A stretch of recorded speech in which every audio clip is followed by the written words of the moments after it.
my name is Jemma Rosenthal and this is Creative Hearts, helping you to live your most fulfilling life and create. And today's topic is going to be how to have confidence on camera. Now, one of the most popular questions that I get asked when I'm coaching is, how can I be more confident on camera? So you might have a business, or you might sing, or just do it as a hobby, but you might want to have a YouTube channel or perform, act in films, or whatever it is that you want to do that involves a camera and speaking or singing or dancing or acting or anything. People ask me, how do you get so confident on screen? If you want to see more content like this, make sure you subscribe. Drop us a like and comment because that will really help with the engagement and getting this message to more people. If some of you have seen my latest music videos, you'll see that I have a lot of confidence when it comes to being on camera. It's something I've done for a while now. I also tend to do Facebook Lives a lot.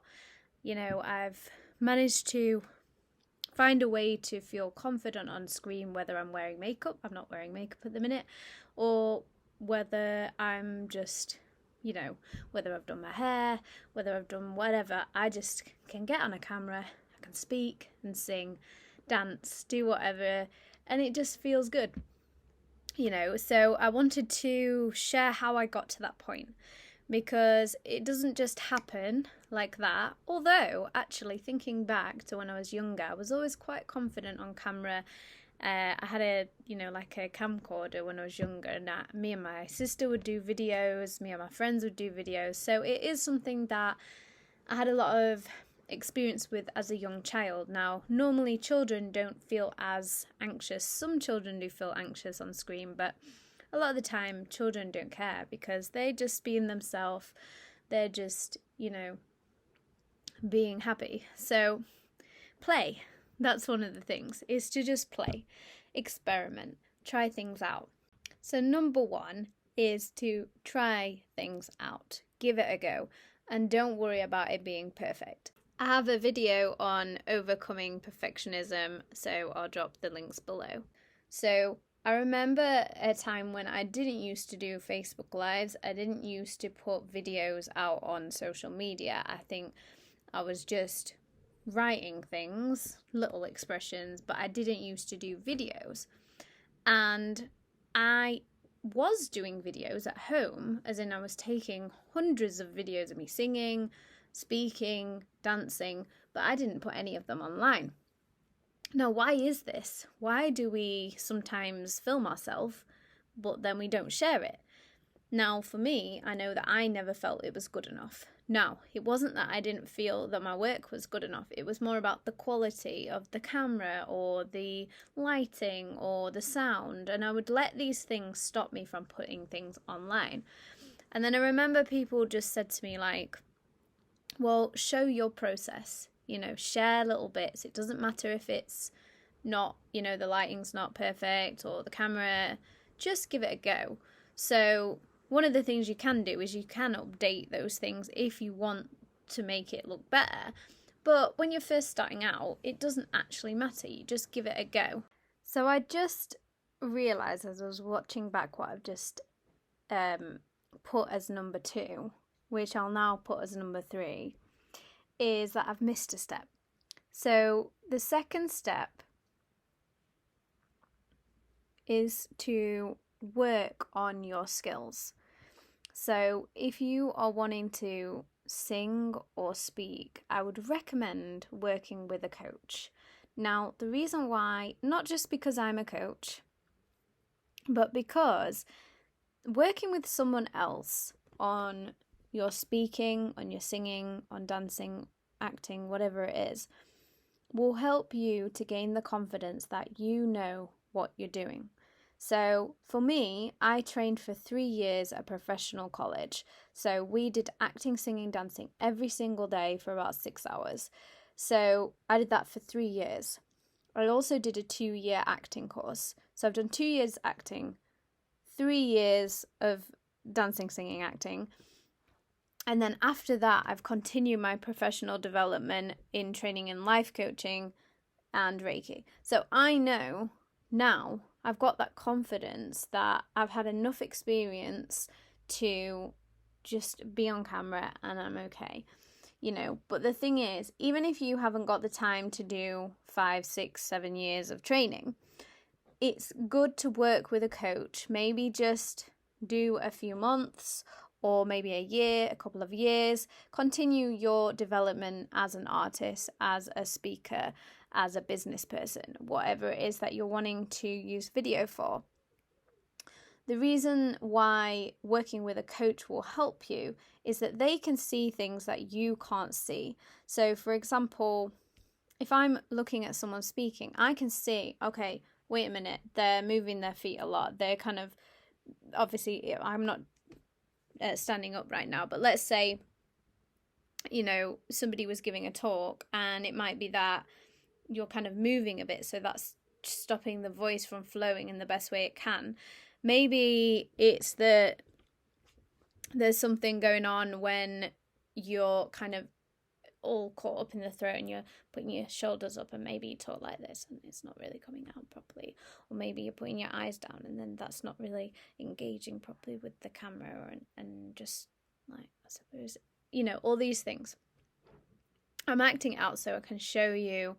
It might be projection, it might be something to do with not having the proper relaxation. And what a coach can do is they can give you the tools. Not only, now, if you want singing tools, you work with a vocal coach. If you want speaking tools, you work with a vocal coach. If you want life coaching, confidence tools, you work with a life coach. You can also work with a therapist to help to do the underlying things, or a healer to remove any blocks in your confidence. Now, the benefit of working with myself is I do those things together. So because of the life coaching and the Reiki side of it, not only are you getting professional singing, songwriting techniques, acting techniques, whatever you need to improve your confidence on camera, you're also getting a life coach, a qualified life coach. So that means that I have the tools to help you not only with the skill set, but also those deeper wounds that you might be feeling, worries that you might have. And it might not even be to do with the camera. It might be something deeper than just like a confidence thing.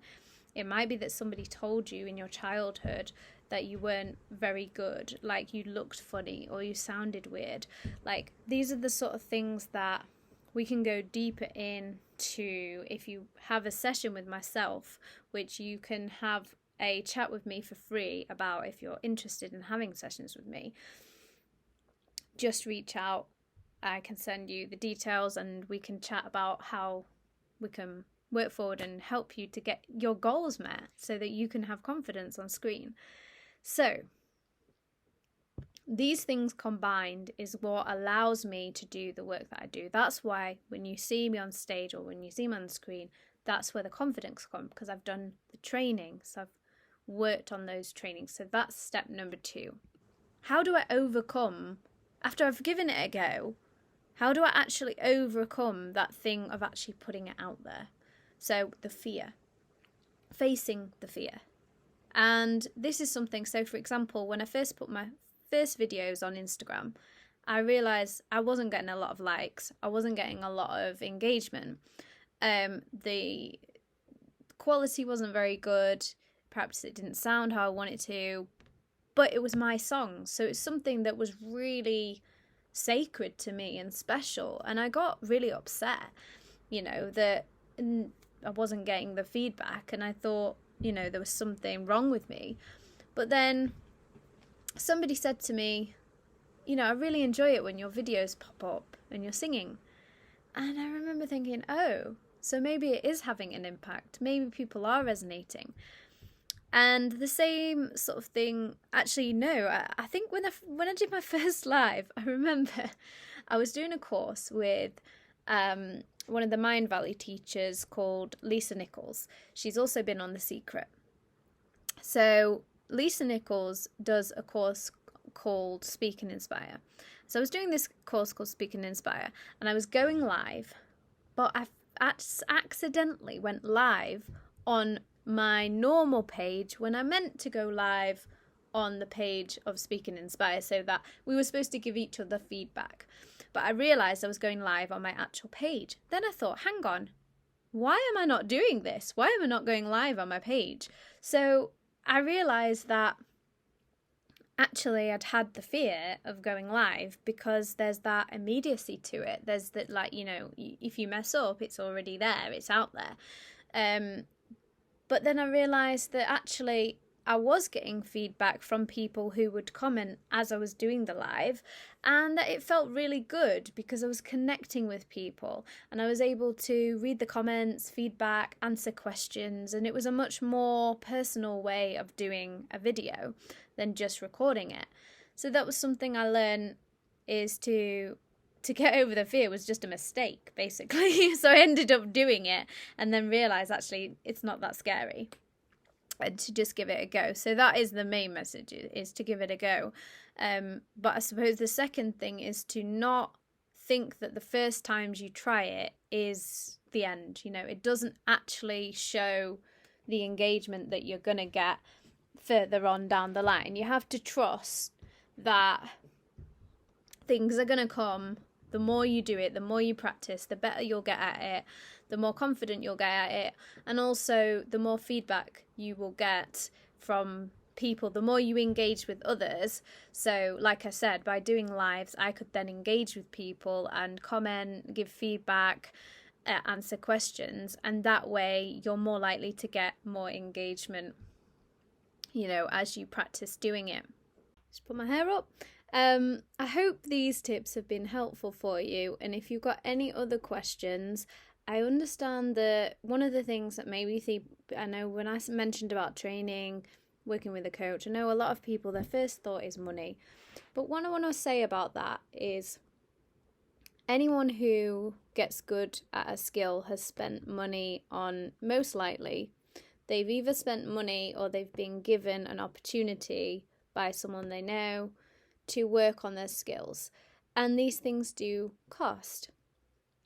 And the reason why it's important to invest in your talents, for example, rather than investing in, so you could be spending money on drinking, or you could be spending money on, you know, material things such as clothes, you know, other things like that. But as long as you have the basics, you have what you need, spending money on your talents is one of the most powerful things that you can do, because you, and not just to your talents, but your own self-development.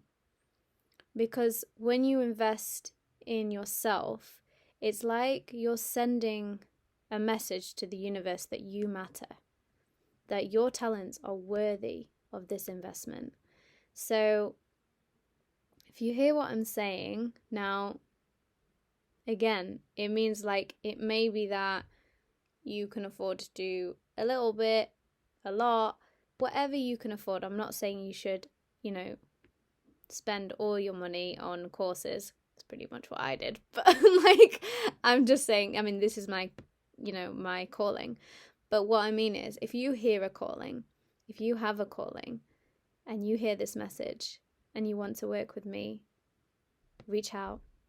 Let's have a chat. Let's get this sorted so that you can start spreading your message, start spreading your talents, and being confident on camera.